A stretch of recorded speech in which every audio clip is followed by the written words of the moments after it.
Atta Halilintar akhirnya minta maaf soal konten rumah Tompi 150 miliar rupiah. Atta mengaku sudah menghubungi penyanyi Tompi terkait penyebutan harga rumah 150 miliar rupiah sekaligus meminta maaf. Aku cecetan maaf-maafan, malah mas aku minta maaf. Oh udah kelar kok mas, memang waktu itu semuanya sudah beres, kata Atta saat ditemui di kantornya di kawasan Pondok Pinang, Jakarta Selatan pada Kamis 11 Juni 2024. Sebelumnya Tompi sempat merasakan keberatan usai tim konten Atta menyebut nominal tersebut.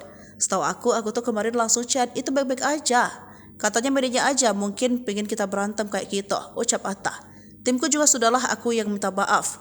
Yang penting baik-baik aja, aku gak akan ada balas-balas harus gimana ngomong gimana.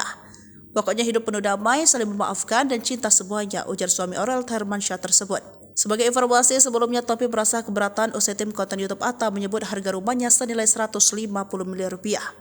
Apalagi Tompi sama dipanggil petugas pajak untuk mengklarifikasi hal tersebut.